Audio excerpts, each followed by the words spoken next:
నమస్తే మిత్రులారా, welcome to AV news. నేను పృథ్వీ కుమార్.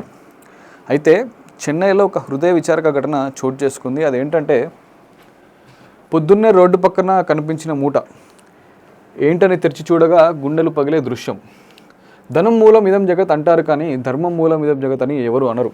ఎందుకంటే నేటి నగరానికి, సమాజంలో అన్నిటికీ కులమానం డబ్బు. ప్రపంచాన్ని శాసించగల శక్తివంతురాలు ఈ డబ్బే.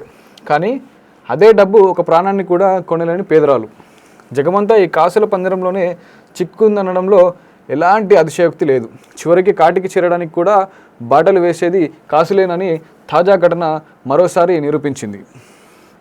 అయితే విషయాల్లోకి వెళ్తే డబ్బు పిశాచి ఒక అభాగ్యురాల జీవితంలో నిప్పుల వర్షం కురిపించింది.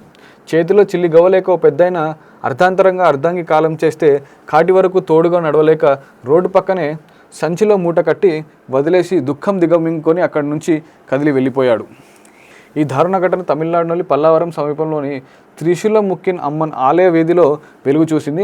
అసలు ఏం జరిగిందంటే, చెన్నైలో పల్లావరంలోని సమీపంలోని త్రిశూలముక్కిన్ అమ్మన్ ఆలయం వీధిలో ఒక సంచి నుంచి దుర్వాసన రావడంతో స్థానికులు పోలీసులకి ఫిర్యాదు చేయడం జరిగింది. అయితే ఆ పోలీసులు అక్కడికి వచ్చి ఆ సంచిని విప్పి చూడగా అందులో ఒక 75 ఏళ్ల మహిళ వృద్ధురాలు కట్టేసి ఉందంట. అయితే ఆమె ఎవరని చెప్పి దర్యాప్తు చేస్తే ఆమె ఒక పూల వ్యాపారిగా పోలీసులు గుర్తించారు. ఆమెకి 15 ఏళ్ల క్రితమే తన భర్త చనిపోయాడు. అయితే 10 మంది సంతానం కూడా ఉన్నారంట. వాళ్ళు చూసుకోరని చెప్పి కూడా స్థానికులు చెప్పిండ్రు.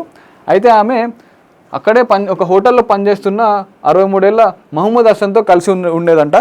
అయితే ఎల్పిజి గ్యాస్ కొరతతో అక్కడ చాలా హోటళ్ళు బంద్ అయిపోయినాయంట. అయితే హోటల్లో పనిచేసే ఎవరైతే హసన్ ఉన్నారో ఆయనకు జీవనోపాధి కోల్పోయి వాళ్ళ ఇద్దరి ఆర్థిక పరిస్థితి చాలా దారుణంగా తయారైందంట. అయితే బుధవారం రోజు అనారోగ్యంతో భాగ్యలక్ష్మి మృతి చెందింది.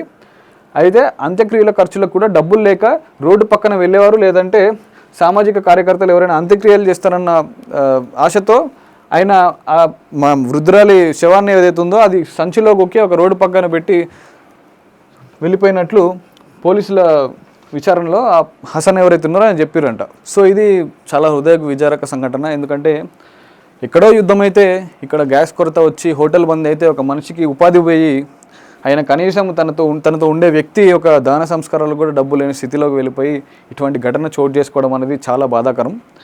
మనం అనుకుంటాము చాలా విషయాలు మనతో సంబంధం లేదనుకుంటాం, కానీ ఎక్కడో జరిగే ఒక విషయం మన లైఫ్లో ఇంపాక్ట్ ఇట్లా చేస్తాయి. సో చూస్తూనే ఉండండి AV news. Prithvi Kumar signing off. Bye.